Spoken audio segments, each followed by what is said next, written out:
This week we went to go see Mean Girls 2024 in Dolby. That's right, in Dolby. And yes, this movie is fetch, but I don't think it's better than the original that came out in 2004, but we'll talk.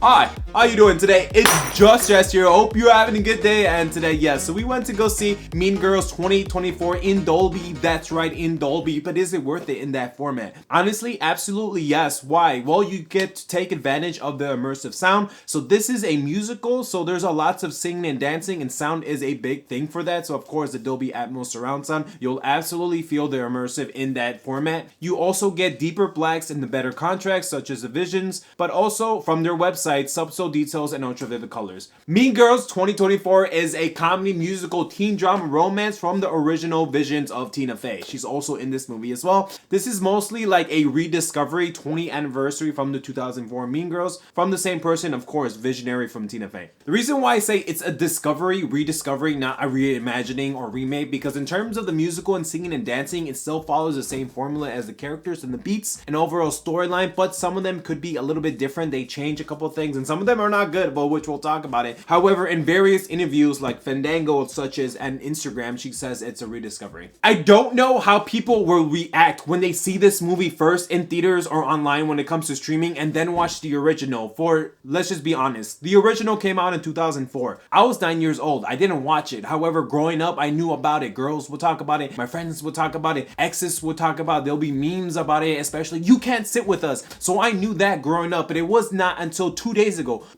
where I watched the original for the first time on my television. I was like, wow, let me go see, so I could have a better comprehensive, better review for you folks, and of course do the research as well. I fell in love with the original too, and that was 2 days ago. So imagine other people who actually saw it in that time frame and then have that emotional attachment to the movie in 2 days. I absolutely loved it. I mean, yeah, Lindsay Lohan was a big deal growing up, and even in the movie, she was the biggest star out of all of them. Yeah, Rachel McAdams and Amanda Seinfeld were in that movie. Their careers didn't take off until after this, and it's funny because this was before The Notebook, The Vow, Dear John. So all those amazing movies was before this. So I'm like, damn. So that's what I'm saying. People will react differently based if they've seen the original or not. But if you've seen this movie, I mean, it's not a required to see the original. I mean, yeah, maybe to see it where the source material came from, but they still hit beat for beat. Although, let's be honest, and I'm sorry I'm starting off this way, I could have done without the musical singing and dancing. Don't get me wrong. I used to be in show choir, but I feel like for this, a remake or a reimagining could have been enough to suffice. I mean, yeah, singing and dancing is cool, but I wanted to see the drama, the teens, you know, like the fighting, the Mean Girls. I didn't need the singing and dancing. Although it is fun and it is nice, I don't think we needed that for the original or for another remake. But still, they might wait another 20 years to do another one for the new gens. This movie starts just like the other one. We meet Katie Heron, a transfer student from home school from going to Africa for several years, going to high school in Chicago for the first time, along navigating this war zone. So it's such as aspects such as high school, such as making friends, infiltrating the plastics, which is the three beautiful girls, which of course are the Mean Girls, liking boys, finding herself, being in the clique, getting into the know. Yeah, high school, she's trying to navigate this war zone. What starts off as a simple infiltration into be part of the plastics in order to break them apart changes the course of her perspective of high school and the people around her.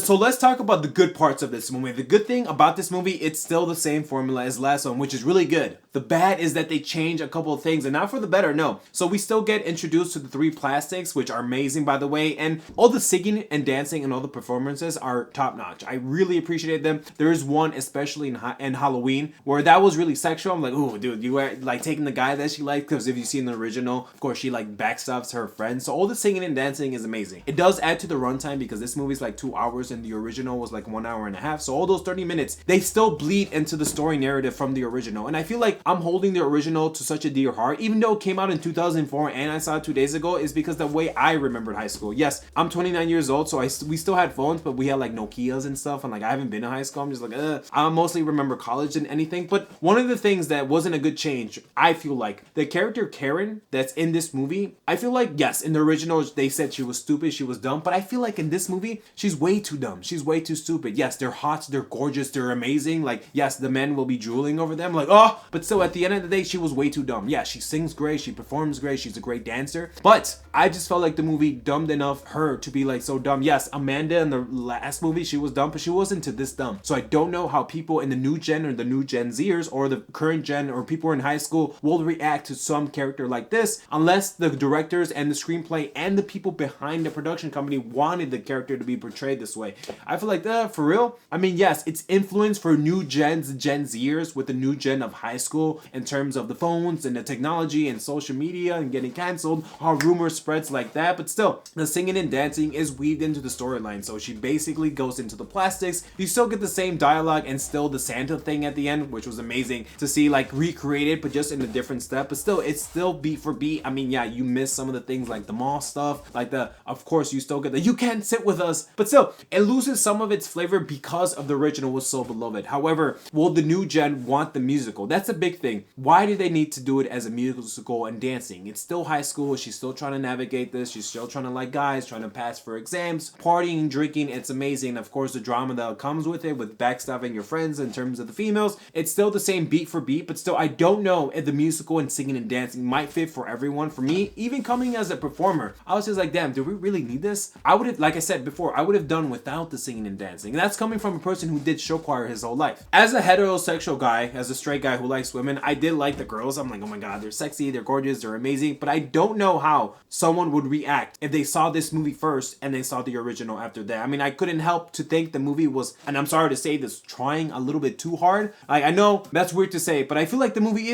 was trying a little bit too hard, because I was just like, I feel like it's trying way too hard to be contemporary, modern. Yes, I love the inclusion of LGBTQI influence more, because I know 2004 they were still like, is this kind of acceptable? Now it's widely accepted, and of course it's amazing, but still, in the end of the day, I'm sorry to be honest with you, I don't think this is better than the original. I know a lot of people might hate me for that, but I grew up with Lindsay Lohan. I knew Rachel McAdams. I knew Amanda. Even though when I was 9 years old, I was like, wow, like, she's a beautiful babe. Like, even back then, even though I saw the movie 2 days ago, the original, especially in my heart, which I know, of course, it was made longer and older, I still had a whole deer, even though I saw it 2 days ago. But still, I can't deny that this is definitely made for the new gen in mind, for people who are in high school right now, or that just graduated high school with the phones and the technology in the contemporary era. I'm probably not saying that name right, but in the modern era, like getting canceled and stuff. It is a worthy entry, but I don't think it's better than the original. At the end of the day, I'm gonna give this a C. It's a solid fun time at the theaters, especially in Dolby. I did like the singing and dancing. However, maybe I should have waited, or should have saw like the original like a year ago. But still, if you made it this far, I appreciate you so much. Maybe consider hitting that like button and turning on notifications so you never miss a video. With that, take care, bye.